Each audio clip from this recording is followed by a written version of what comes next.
story qui va être peut-être un petit peu longue, peut-être un petit peu relou. Pour autant, j'aimerais que vous preniez le temps de l'écouter, étant donné que c'est un sujet sur lequel je ne m'exprime pas souvent, voire jamais.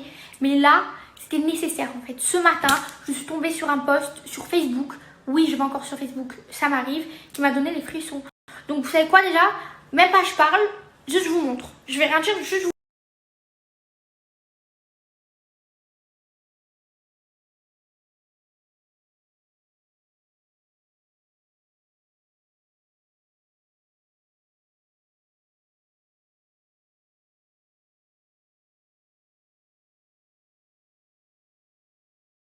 Ok, il grouille de publications à caractère raciste envers les Noirs et les Arabes.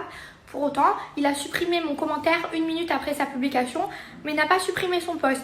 C'est désolant parce que j'aurais aimé avoir une discussion avec un raciste, histoire qui m'explique quel est le lien de cause à effet entre le fait que cette femme fasse mal son travail, selon lui, si tant est qu'il se sente assez qualifié pour juger le travail de la porte-parole du gouvernement, et le fait que celle-ci soit noire et mange des bananes. J'aurais aimé qu'il m'explique aussi comment il a des détails sur son comportement alimentaire. Ça m'aurait vraiment éclairé. J'ai beau chercher, je ne vois pas le lien.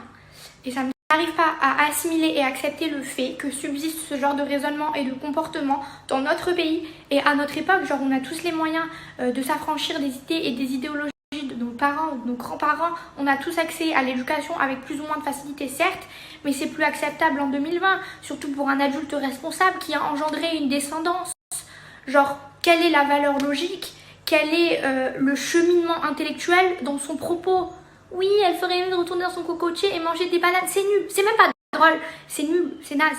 Et le mec met ses publications en public. Genre, au moment de cliquer sur la confidentialité, il se dit ça a vocation à être partagé avec tout le monde sur Facebook.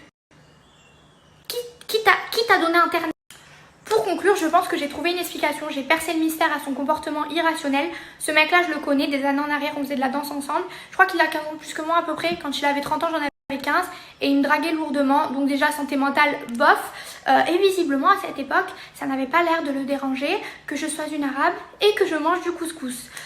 Donc ma théorie, c'est que ce mec adore l'exotisme. Voilà, il adore les noirs, il adore les arabes. Mais je pense qu'il n'y a rien qui génère plus de haine que la frustration sexuelle. Voilà, il a dû se faire beaucoup trop rocal. Et au bout d'un moment, se trimballer avec 7 kilos de couilles entre les jambes, ben ça pique. Donc voilà, il est devenu aigri, il est devenu méchant. Et ça l'a poussé à être raciste. Donc la prochaine fois que vous croisez un raciste, payez-lui une chatte de poche. Voilà, c'est ma conclusion. Si c'est la frustration sexuelle, il n'y a rien qui rend plus aigri. Donc si tu m'entends, va baiser.